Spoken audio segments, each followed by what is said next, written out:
Have you ever left a room full of people and felt relieved the moment the door closed? You smiled. You laughed when you were supposed to. You said all the right things. But the entire evening felt like a performance.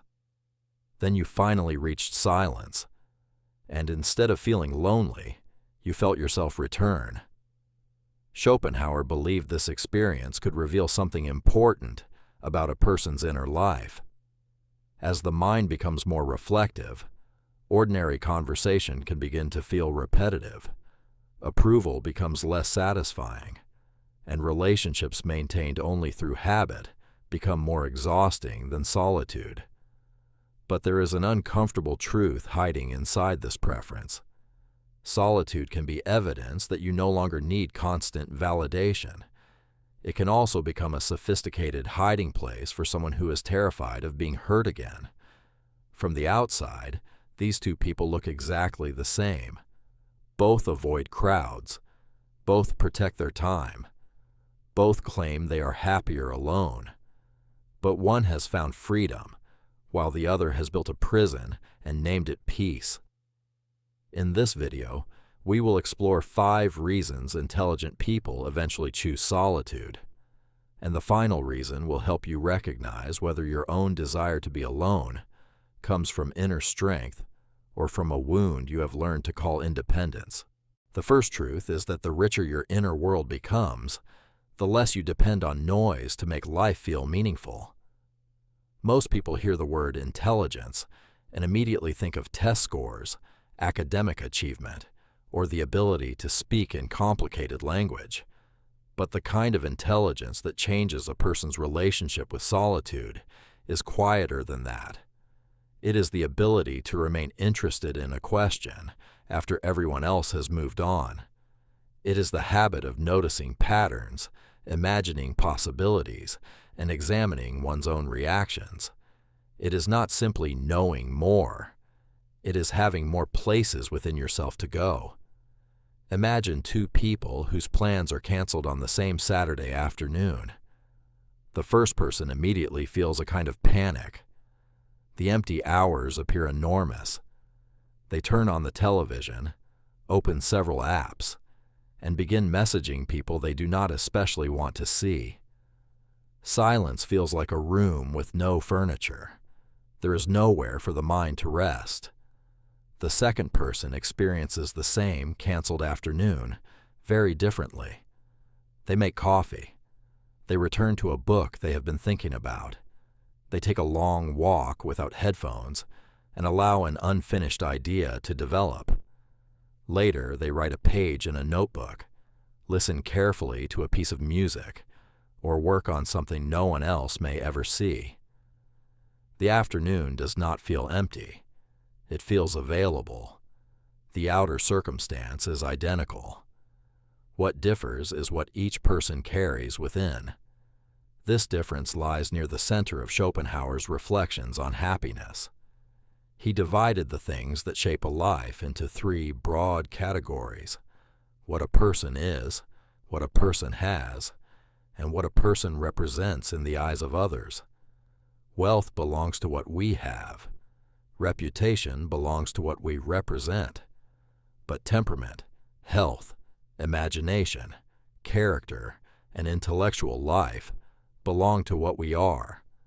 His argument was severe but simple. What we are accompanies us everywhere. Everything else reaches us only through it. A beautiful city cannot give wonder to a mind that has forgotten how to notice. A large gathering cannot give connection to someone who is terrified of being known. Expensive entertainment cannot give depth to a consciousness that has never learned how to stay with a thought. External life supplies the material, but the inner life determines what can be made from it. Schopenhauer expressed the idea in one sharp sentence: the more a man has in himself, the less others can be to him. That sentence can sound arrogant when it is removed from its context. It should not be used to declare that other people are worthless. Its deeper value is that it reverses the direction in which most people search for relief. We usually ask the world to keep filling us. More attention, more invitations, more entertainment, more reassurance, more novelty. Schopenhauer asks what might happen if we develop the capacity to generate interest, direction, and steadiness from within. Think of the mind as a house. Some houses contain only an entrance hall. When the visitor called stimulation leaves, there is nothing to explore. Other houses contain a library, a workshop, a music room, unfinished paintings, old questions, and windows facing landscapes that change with the light. A person who has built this kind of inner house does not hate visitors. They simply do not need visitors in every room, at every hour. This is why solitude can gradually change from deprivation into luxury. It gives the mind enough uninterrupted time to complete its own movements. Thoughts that are constantly broken by alerts, opinions, and social demands can finally reach their natural conclusion. Feelings that remained vague become recognizable. Creative impulses that were too quiet to compete with the crowd begin to speak. You may have experienced this without naming it. Perhaps your best understanding of a difficult situation arrived while you were driving alone. Perhaps the solution to a problem appeared in the shower after hours of unsuccessful discussion. Perhaps a walk without conversation helped you realize that a decision you had been avoiding was already made somewhere inside you. These moments are not accidents. The mind often needs an absence of input before it can recognize what it already knows. There is also a physical dimension to this. Thoughtful people often process more than the words being spoken. They notice shifts in tone, contradictions between expression and intention, the energy required to answer tactfully, and the unspoken expectations inside a room. This does not automatically make them wiser than anyone else, but it can make prolonged social exposure unusually demanding. What looks like a simple conversation from the outside may contain 20 simultaneous signals on the inside. Solitude reduces that load. The nervous system no longer has to monitor how it is being perceived. The person can stop translating themselves into a form the room will accept. Their attention, which had been divided into dozens of small social calculations, returns to a single center.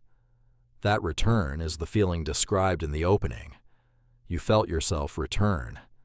But a rich inner world does not appear automatically. It is built.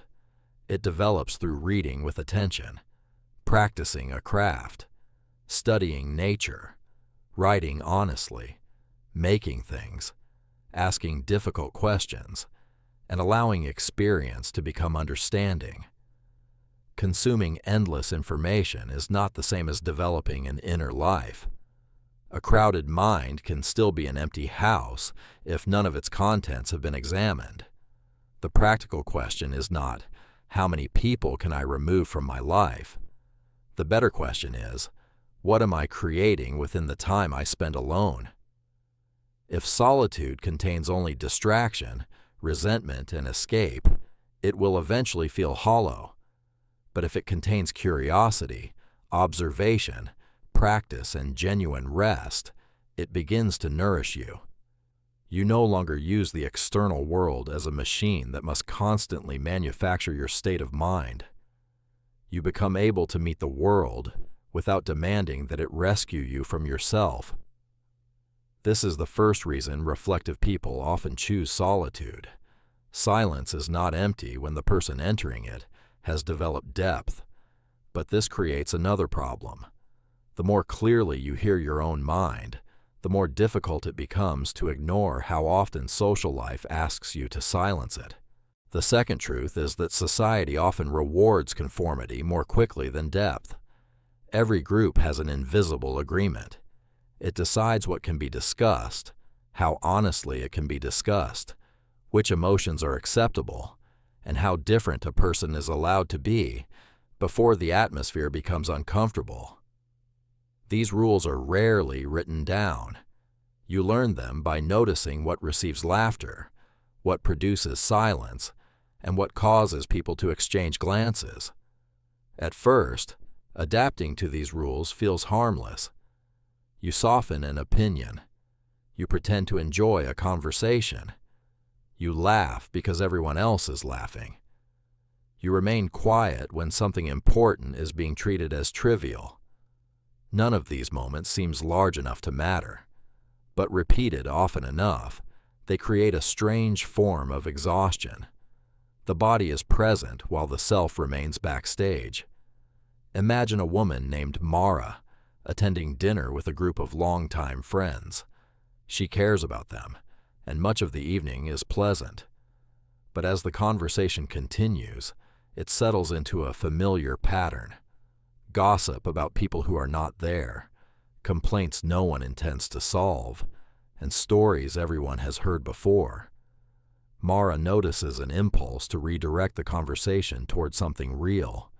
She wants to ask whether anyone is actually happy, whether the choices they keep defending still belong to them, whether their jokes are covering disappointments they are afraid to name. She does not ask. She knows the question would alter the mood. Someone would call it too serious. Someone would make a joke to pull the group back towards safety. So Mara smiles, contributes a harmless sentence, and waits for the evening to end. On the way home, she wonders why spending time with people she likes can still make her feel lonely. The answer is that loneliness is not merely the absence of company. It is the absence of contact. A person can receive attention without being recognized. They can speak all evening without expressing a single thought that matters to them. When social harmony depends on hiding the very qualities that make connection meaningful, company becomes a reminder of separation. Schopenhauer observed that society requires mutual accommodation and restraint. This is obvious at one level. Civil life would be impossible if everyone expressed every impulse without consideration. Maturity requires tact. Friendship requires compromise. Love requires making room for another person's reality. The problem begins when accommodation becomes self-erasure. Large groups tend to move toward what the greatest number of people can share with the least effort. The result is often pleasant, but shallow. Nuance slows the conversation. Honest disagreement threatens belonging. Long attention is difficult to sustain, so the group rewards the person who can remain entertaining, agreeable, and easy to understand. The reflective person may be capable of doing this. They simply feel the cost more clearly. It is like wearing a beautifully tailored suit that is one size too small. Everyone says you look good. The photographs are flattering. But you cannot breathe naturally. After several hours, the only thing you want is to go home and remove it. This does not mean the group is malicious. Most social pressure is not enforced by cruel people. It is enforced by ordinary discomfort. Human beings naturally protect shared assumptions because those assumptions keep interaction predictable.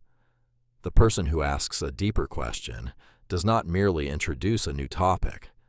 They introduce uncertainty. What if the career everyone admires is making you miserable? What if a relationship can be loyal and still be wrong? What if constant busyness is not ambition, but avoidance? What if the personality everyone likes is a role you learn to survive? Questions like these create a pause because they cannot be answered with performance. They ask each listener to become briefly honest. Many people are not prepared to do that in public. So the reflective person learns to ration their depth. They offer different portions of themselves in different rooms. This is not always false. No one reveals everything everywhere. But if a person spends too much time in environments where their deeper mind has no place, they begin to prefer the environment where no translation is required. Solitude becomes the only room in which they can speak internally without interruption. This is one reason intelligent people can appear distant. They may not dislike conversation. They dislike conversations in which everyone is protecting the mood at the expense of the truth. They may not reject community. They reject the demand to become smaller in order to remain easy to include. But there is a danger here. Once you recognize the superficiality in a group, it is tempting to turn discernment into superiority. You begin to imagine that because a conversation does not interest you, the people having it possess no depth. That conclusion is often false. People reveal themselves at different speeds. Someone who seems ordinary in a group may become astonishing in a quiet conversation. Someone who jokes constantly may be protecting an interior life they have never felt safe enough to reveal. Depth should make perception more generous, not more contemptuous. The mature response is not to declare war on ordinary social life. It is to choose proportion. You can enjoy light conversation without asking it to feed your soul. You can attend the gathering without surrendering the rest of your week to it. You can stop expecting 10 casual relationships to provide what one honest friendship can give. Schopenhauer's famous porcupine image is useful here. On a cold day, the animals move close together for warmth, but their quills wound one another. They move apart and become cold. Eventually, they discover a workable distance, near enough to share warmth, far enough to avoid constant injury. Human relationships often require the same art. Total closeness can become intrusion. Total distance becomes isolation. Wisdom lies in finding the distance at which affection remains possible without the loss of self. For some people, this means fewer gatherings and longer conversations, fewer contacts and more trust, less availability and greater presence when they do choose to appear. Their social world becomes smaller, but it also becomes more real. If you have ever felt more alone in a crowd than you felt by yourself, consider what was missing. Was it company, or was it permission to be honest? Was the room actually rejecting you, or had you decided in advance that the deeper part of you would not be welcome? The answer matters, because one points toward better boundaries, while the other may point toward the courage to reveal more of yourself. Choosing solitude can protect individuality. But individuality is not secure if it still depends on everyone admiring the choice. This leads to the third truth.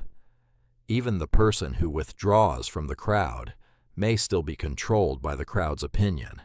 The third truth is that the need for approval is an invisible form of dependence. A person can live alone, work alone, travel alone, and still organize their entire life around the imagined reactions of other people. Physical solitude does not automatically create psychological freedom. You see this whenever someone makes a private decision and immediately rehearses how they will explain it. They do not ask only whether the decision is right. They ask whether it will look right. They imagine the disappointment, envy, confusion, or praise it may produce. Before the action has even occurred, an invisible audience has entered the room. Schopenhauer distinguished between what a person is and what a person represents. What we represent is our image in the minds of others, reputation, status, prestige, and the social meaning attached to our name. He believed people give this category far more power than it deserves. The problem is not that reputation has no practical value. It clearly does. Trust affects work. Character affects relationships. The opinions of people who know us well can expose blind spots we cannot see alone. The problem begins when representation replaces identity, when appearing admirable becomes more important than living truthfully. Imagine a man named Daniel, who has built a life that appears successful. He shares each milestone, each trip, and each new project. The response is warm. People congratulate him. From the outside, his confidence seems complete. But Daniel cannot enjoy an achievement until someone else has witnessed it. When a post receives less attention than expected, the event itself feels diminished. During experiences that should absorb him, part of his mind stands outside the moment, arranging it for display. He is not only living, he is producing evidence that his life is worth living. Then, one month, exhausted by the pressure, Daniel stops sharing. At first, the silence feels like disappearance. He cooks an excellent meal and no one knows. He finishes a difficult piece of work and receives no applause. He visits a beautiful place and leaves without turning the landscape into proof. Slowly, something changes. The experiences begin to return to him.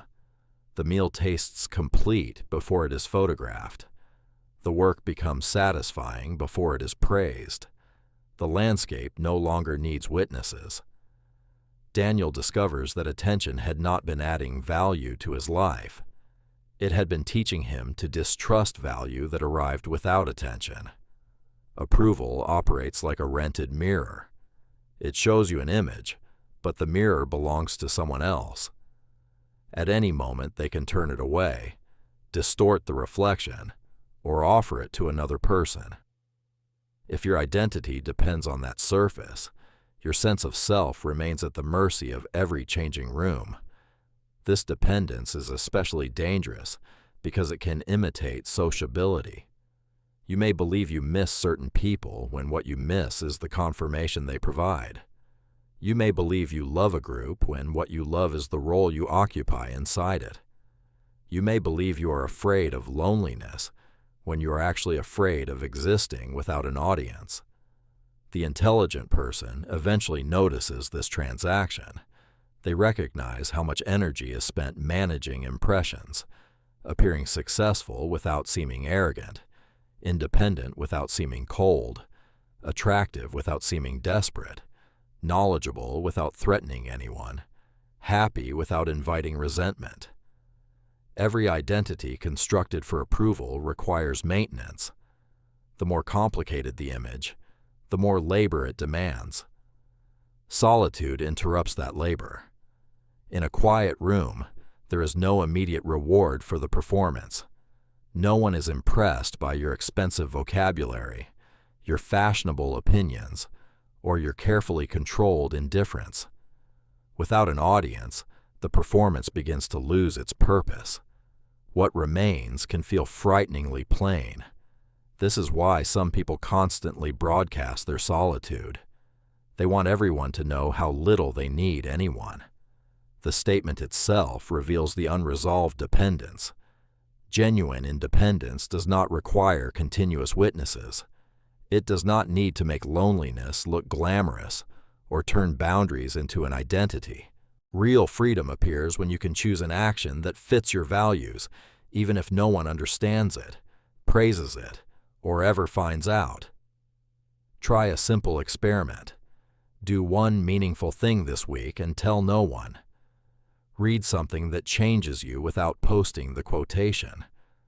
Complete a workout without recording the evidence.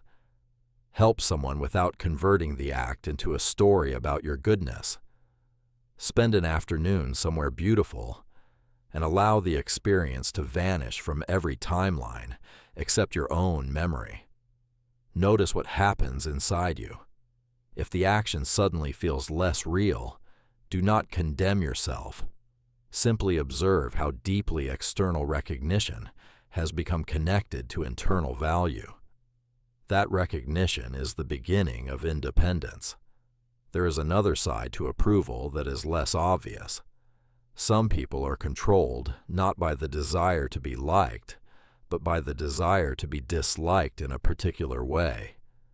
They build an identity around being misunderstood, intimidating, or too deep for ordinary people.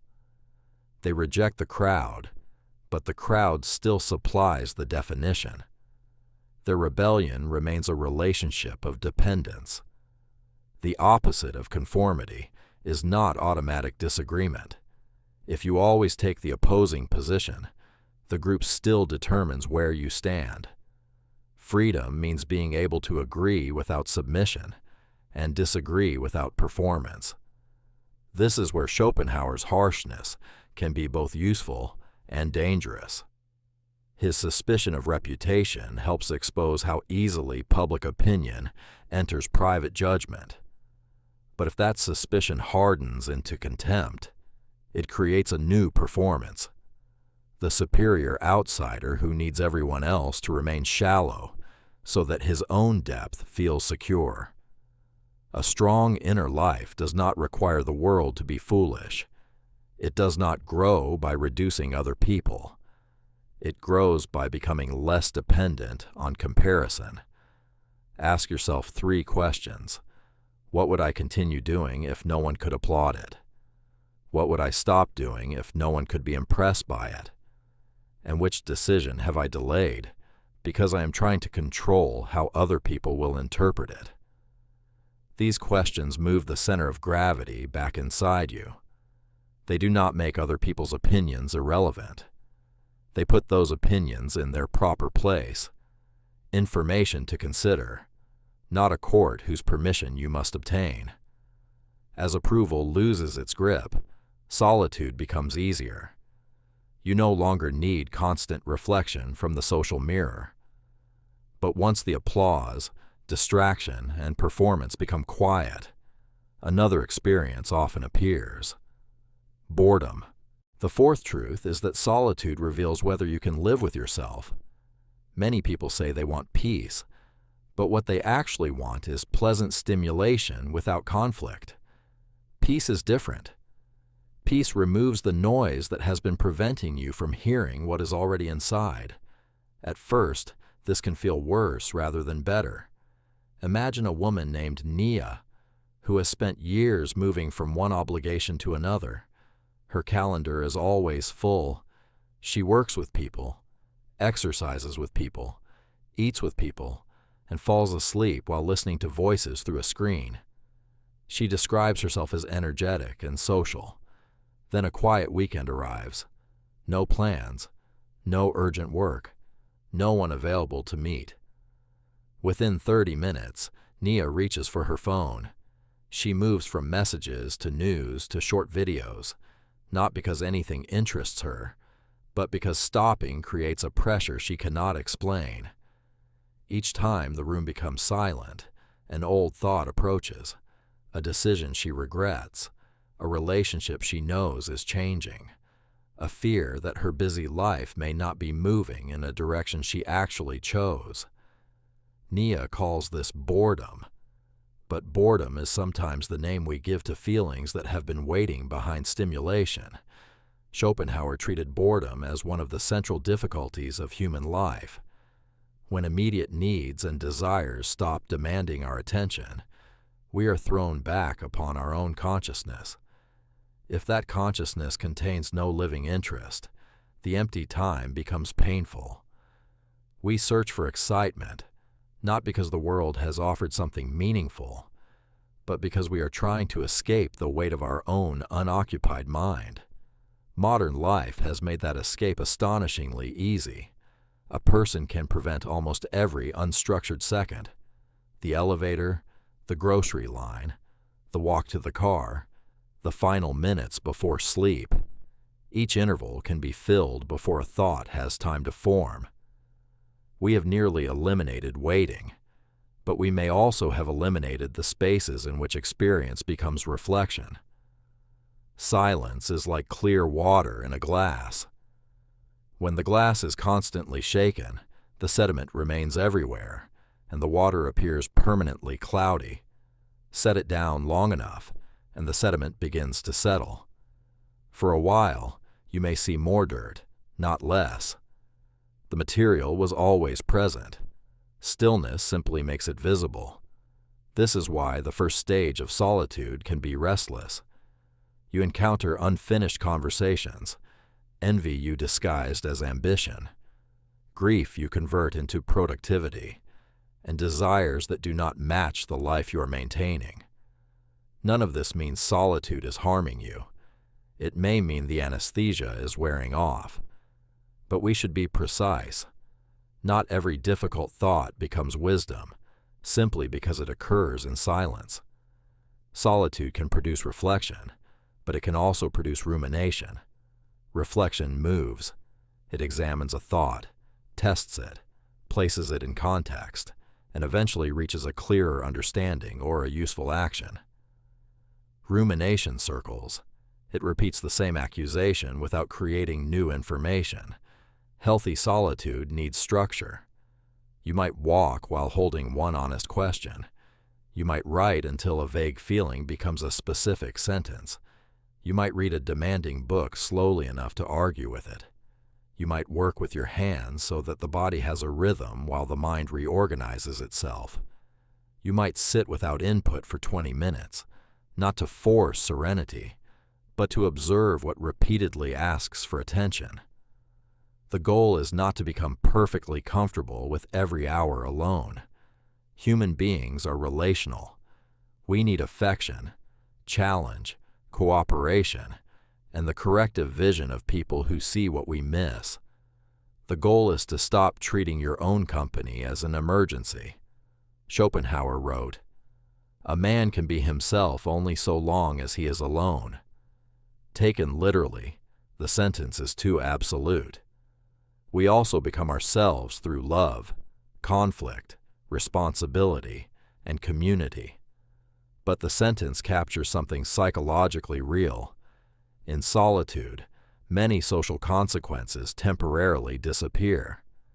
You can notice preferences that were drowned out by expectation. You can ask what you believe before deciding how to present it. This makes solitude a kind of diagnostic room. If every quiet moment fills immediately with self-attack, there is something inside asking for care. If you cannot begin anything without imagining how it will be perceived, approval still occupies the room. If you feel no interest in the world once entertainment is removed, your inner life may need cultivation rather than more distraction. None of these discoveries is a verdict. They are information. A practical exercise can make this visible. Set aside 30 minutes with no phone, music, video, or conversation. Take a blank page and complete 3 sentences. The thought I keep avoiding is, the part of my life that feels performed is, if no one judged me, I would admit. Do not force a dramatic revelation. Write the first honest answer, even if it seems ordinary. Then ask what small action the answer requires. A message, a boundary, an apology, a return to something neglected. Reflection becomes valuable when it changes to the next step. If this practice feels uncomfortable, that discomfort is not proof that you should avoid solitude. It may be the exact reason you need a little more of it. Over time, the empty room changes. What first felt like exposure begins to feel like space. You learn which thoughts are temporary weather and which are messages. You develop interests that do not require an audience. You become capable of resting without disappearing into stimulation. Then something important happens to your relationships. Because you no longer use people primarily to escape yourself, you can meet them more honestly. You do not demand that they fill every silence or regulate every emotion. Their company becomes a choice rather than a medication. This is the paradox. Learning to be alone can make genuine closeness more possible. Before we continue, consider leaving one sentence in the comments. Silence shows me what noise was hiding. Not as a public performance, but as a small commitment to pay attention the next time quiet makes you restless. There is still one final distinction to make. A person can become comfortable in solitude and remain deeply unfree. They may use silence not to encounter themselves, but to ensure that no one else can reach them. The final truth is the most important because it separates solitude that enlarges a life from isolation that slowly makes it smaller. The fifth truth is that true solitude is freedom, not rejection. Return to the two people described at the beginning. From the outside, their lives appear similar. Both decline invitations. Both enjoy quiet routines. Both say they have become selective about relationships. But one person's solitude has a door. The other person's solitude has only walls. Consider Layla and Evan. Layla begins spending more time alone after a demanding period in her life. She reads, sleeps properly, returns to painting, and thinks carefully about relationships she had maintained from obligation. She stops attending every gathering, but when she meets someone she trusts, she is present. She listens. She can disagree without withdrawing affection. Her time alone restores the energy she later brings into connection. Evan also withdraws. He tells himself that most people are disappointing and that he is better without them. But his evenings are not peaceful. He scrolls through other people's lives with resentment, replays old betrayals, and collects evidence that intimacy is foolish. When someone shows genuine interest, he searches for the hidden motive. When invited somewhere, he refuses before asking whether he wants to go. His isolation protects him from rejection by making rejection the only outcome he permits. Layla and Evan both spend time alone. Only one of them is free. The difference is not the number of contacts in a phone or invitations on a calendar. It is the movement of the inner life. Healthy solitude makes you more capable of choice. You can enter a room or leave it. You can accept affection without clinging to it. You can tolerate disappointment without turning it into a theory about all human beings. You can protect your time without needing other people to feel punished by your absence. Defensive isolation removes choice. Every relationship begins to look dangerous. Every compromise feels like self-betrayal. Every ordinary flaw confirms that people are not worth the risk.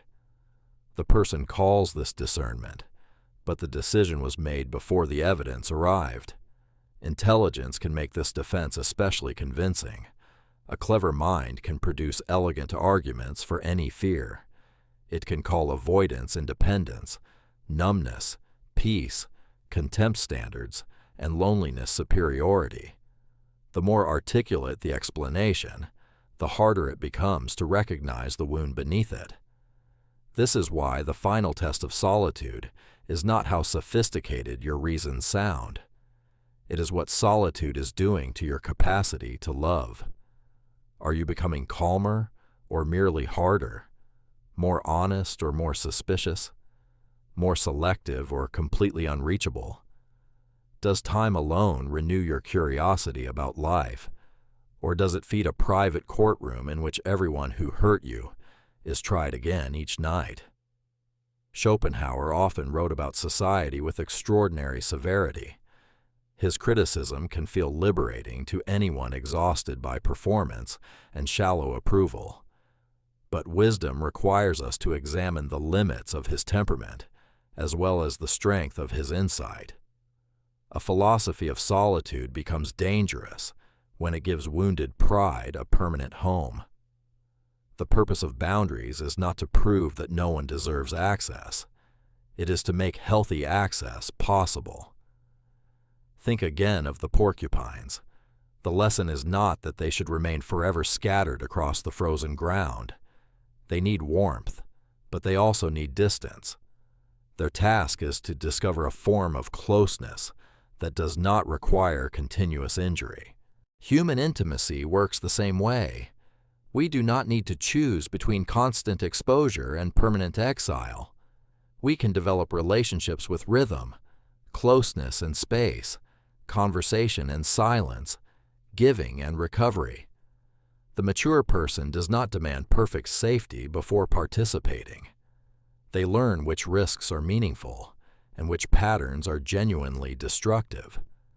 Solitude is healthy when it becomes a workshop, not a bunker. In a workshop, you repair, create, examine, and prepare. You eventually carry something back into the world: clearer attention, better work, a more truthful boundary, a calmer presence. The door remains available.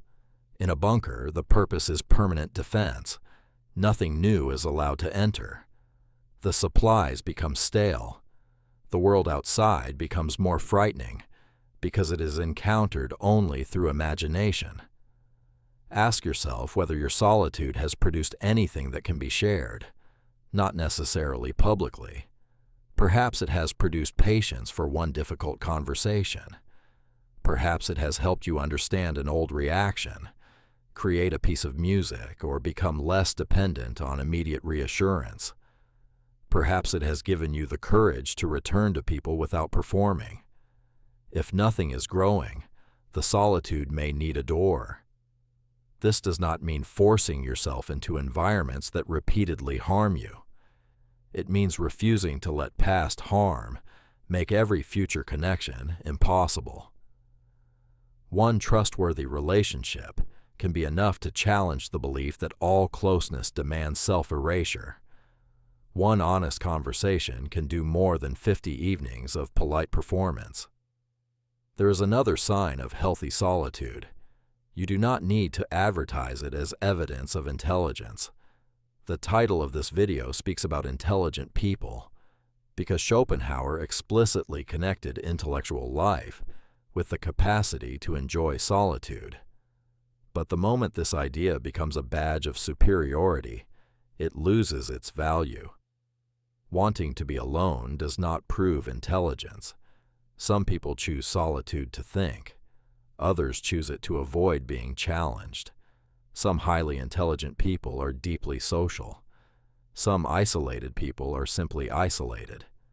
The more useful question is not, does my solitude prove that I am different?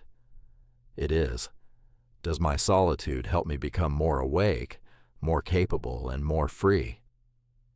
Freedom includes the ability to return.